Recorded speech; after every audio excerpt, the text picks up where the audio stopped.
पिटता है आदमी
ऋषियों के, जिनके ब्रह्मत्व में रह करके हम इस पवित्र पावन चतुर्वेद सप्तम यज्ञ को कर रहे हैं। आर्य जगत के बहुत उच्च कोटि के मूर्धन्य विद्वान श्रद्धेय पूज्य आचार्य शिव कुमार शास्त्री जी, बहुत ही आदर सम्मान श्रद्धा की योग्य ऋषि दयानंद जी को समर्पित वेद प्रचार मंडल के अध्यक्ष, जिनका पूरा जीवन ऋषि दयानंद जी के प्रचार और प्रसार के लिए समर्पित है, ऐसे ही हमारे प्रेरणा स्रोत आदरणीय श्री श्री राम कुमार जी आर्य इस पवित्र पावन गुरुकुल के आचार्य पद को सुशोभित करने वाले श्रद्धेय पूज्य आचार्य सुरेश आर्य जी, मंत्री पद को सुशोभित करने वाले आदरणीय श्रद्धेय एडवोकेट लाल बहादुर सिंह जी खोवाल, यहाँ पर उपस्थित आदरणीय श्रद्धेय ब्रह्मचारी देव कुमार जी आर्य, समस्त यजमान दंपति महानुभाव, सम्मुख उपस्थित समस्त धर्म के अभिलाषी सज्जनों, बहुत अच्छी संगति मेरे साथ में कर रहे हैं। ढोलक पर आदरणीय भ्राता जी, गुरुकुल के पवित्र ब्रह्मचारीगण, मेरे भाइयों और बहनों, आइए, बहुत ही सीमित सा समय है। विजयानंद जी की पंक्तियां मैंने आप लोगों के मध्य में सुनाई कि गिरते हैं जब विचार तो गिरता है आदमी, और उठते हैं जब विचार तो उठता है आदमी। और अंत में उन्होंने बहुत सुंदर दो पंक्तियां लिखी कि रुकने से सांस कोई भी मरता नहीं विजय, और जब मरते हैं विचार तो मरता है आदमी, मरता है आदमी। कि ये जीवन जो है, ये सांस रुक जाए, केवल वही मरा हुआ नहीं है, वो व्यक्ति भी मरा हुआ है जिसके जीवन से विचार निकल गए हैं, जिसके जीवन में चिंतन नहीं है, विचार नहीं है। प्रातःकालीन सभा में पूज्याचार्य जी ने एक बात कही कि वेद कहता है मनोभाव, हम मनु बन जाएं, हम विचारशील बन जाएं, हम ऐसे मनुष्य बने जो विचार करने वाले हों। और मैं आपसे ये प्रश्न पूछूं कि यदि आज से हम 30-40 साल पहले के समय को देखें, वो लोग भी यहाँ पर बैठे हैं और वो पीढ़ी भी यहाँ पर बैठी है जो वर्तमान समय को जी रही है और उसी के अनुसार अपने जीवन को चला रही है, उन दोनों समय को हम यदि कंपैरिजन करके देखें और ये पूछे कि आपका समय अच्छा था या जो वर्तमान समय में चल रहा है ये समय अच्छा है, तो सहसा मुख से निकल जाता है कि जो पहले का समय था वो ज्यादा अच्छा था। और यदि हम देखें, ना इतनी सुख सुविधाएं थी जो वर्तमान समय में है, ना वो साधन थे उस समय जो आज हैं, इतने भोग के साधन नहीं थे जो आज है, लेकिन फिर भी व्यक्ति कहता है कि वो समय ज्यादा बढ़िया था। भले ही वो लोग उतने पढ़े लिखे नहीं थे जितने आज हैं, वो अनपढ़ होते हुए भी विचारशील थे, वो चिंतनशील थे। आज हम पढ़े लिखे होकर के भी विचार नहीं करते, चिंतन नहीं करते। एक छोटा सा उदाहरण आप सभी अपने जीवन में उसको देखते भी होंगे कि पहले की माताएं जो घी बेच करके, दूध बेच करके अपने जीवन को चलाती थी, वो समय आपने देखा होगा। और यदि उस माता जी के पास में आकर के उसकी कोई सखी ये कह देती थी ना कि बहनी, जो तू दूध बेच करके अपना घर चला रही है, इस दूध में थोड़ा पानी मिला दिया कर, पानी मिलाएगी तो दूध बढ़ जाएगा, दूध की मात्रा बढ़ जाएगी, लेने वाले लोग बढ़ जाएंगे और तेरे घर में जो पैसों का संकट है वो थोड़ा कम हो जाएगा। तो क्या कहती थी बहन, पाप नहीं करूंगी, अधर्म नहीं करूंगी, ऐसे पैसे नहीं चाहिए जो अधर्म के मार्ग पर पाप करके कमाए जाते हैं। क्यों? क्योंकि मुझे मेरे बच्चे पालने हैं। यही कहती थी ना, मुझे मेरे बच्चे पालने में पाप नहीं करूंगी, मैं पाप नहीं करूंगा, अधर्म नहीं करूंगा। एक समय आज है जब दूध वाले भैया आते हैं और जब वो पतीले में दूध डालते हैं तो पता चलता है, समझ नहीं आता दूध में पानी है या पानी में दूध है। जब मैं कॉलेज के अंदर जाती थी ना ऑटो में बैठ करके, तो ये नहर के ऊपर एक हैंडपंप होता था, अभी है या नहीं मुझे नहीं पता। जो भैया हमारे घर दूध डाल करके जाते थे वो अपना दूध का ड्रम उसके नीचे रख लेते थे और ऊपर से चलाते ही रहते।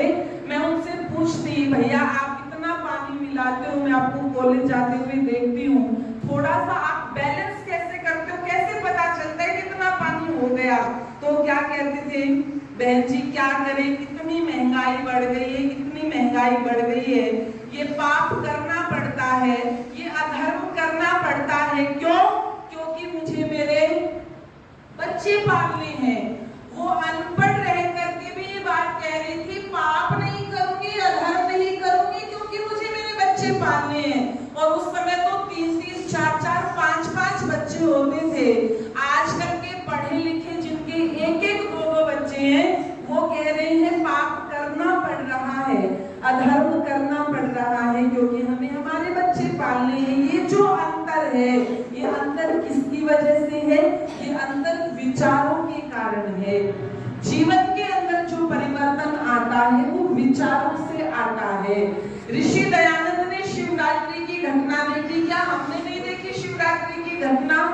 क्या हमने शिव जी की मूर्ति के ऊपर चूहों को उछल कूद करते नहीं देखा? क्या हमने चूहों को प्रसाद खाते नहीं देखा? हमने तो कुत्तों को भी देखा है देवी देवताओं की मूर्तियों को चाटते हुए। लेकिन हमारे अंदर तो वो विचार, वो जिज्ञासा जागृत नहीं होती जो छोटे से 14 वर्ष के बालक मूलशंकर के अंदर हो गई। क्या हमने अपने परिवार में किसी चाचा, ताऊ, बहन को मरते हुए नहीं देखा होगा?